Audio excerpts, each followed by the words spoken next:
Yep. Been calling for it for over 2 decades. Need to break up the too big to fail banks.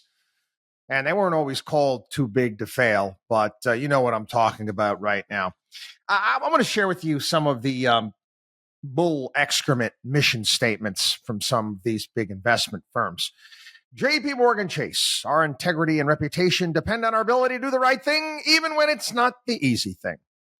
No financial incentive or opportunity, regardless of the bottom line, justifies departure from our values. It's Goldman Sachs.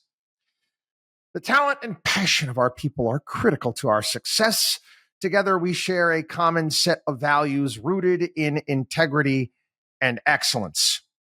Merrill Lynch, the interests of our clients must come first. You see, it's bull excrement because I know better and I know how these people treat their clients. And again, if you're not aware, it's not like the mainstream media really reports on any of this stuff. They really don't. We do. And I used to do a hell of a lot more of it, quite frankly. I mean, when we originally started this program back in 2000, I used to spend a lot of time yelling and screaming about what was taking place and what these big firms are doing. And you can actually go to our website at WatchDog on wallstreet.com and look at the archives of Wall Street fraud, all of the stories that I've covered over the years, stuff that would make your stomach turn coming from these very firms. There was a survey done of Wall Street insiders not too long ago, basically, asking them questions. 23% of the insiders said they had observed, this is working at these big firms, had observed or had firsthand knowledge of wrongdoing in the workplace. 24% said they would engage in insider trading to make $10 million if they could get away with it. 26% say they believed the compensation plans or bonus structures in place at their company incentivizes employees to compromise ethical standards or violate the law. 17% said they expected their leaders were likely to look the other way if they suspected a top performer engaged in insider trading. 15% doubted that their leadership, upon learning of a top performer's crime, would report it to authorities. Last but not least, 28% of respondents felt that the financial services industry does not put the interests of clients first. And again, I'd imagine they're actually much worse than these actually numbers show. And again, the stories that we've covered over the years have proved that. We've gotten to a point in time, again, you got Lena Khan at the FTC, and it's trying to go after various different tech companies and monopolies. And we got these massive financial institutions that after being, a major player, they weren't the only ones involved. Okay, by any stretch, you can't put the blame just on the big banks for the Great Recession. Can't, but they most certainly played a huge hand in it. And they came out on the other side more powerful than they were when they went in. How does that make sense? How is that fair? I've also said it doesn't make much sense to me for certain aspects of their business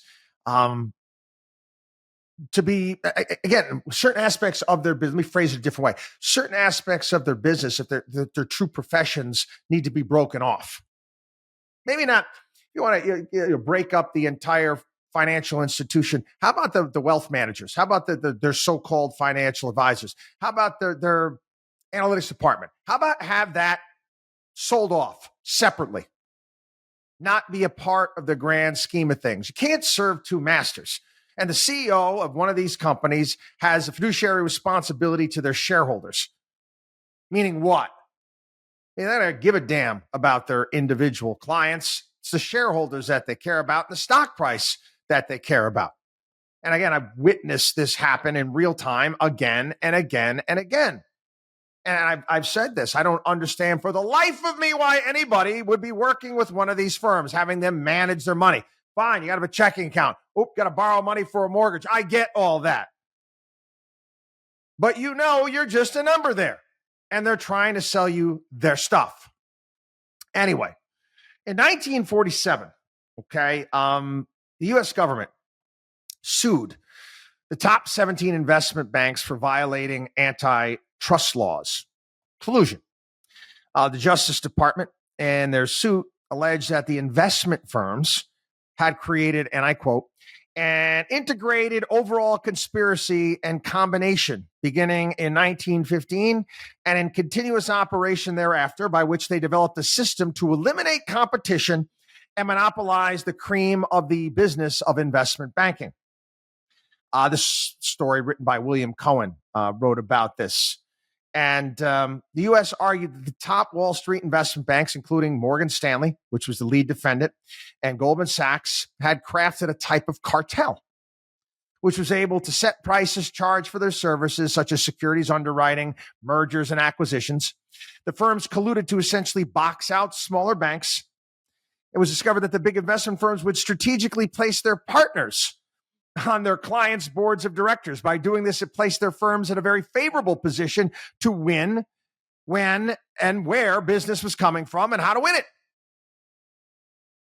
We could only wish that this time, 17. There were 17 investment banks involved in this case, competing against one another at that time. Okay. What do we have today? Goldman Sachs, Morgan Stanley, JP Morgan Chase, Citigroup, Bank of America, Deutsche Bank. Some of those have even weakened. Deutsche Bank has weakened a large deal.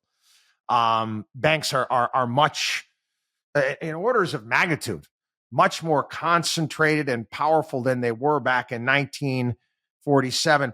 12 largest banks in the country control 70% of the entire U.S. banking industry.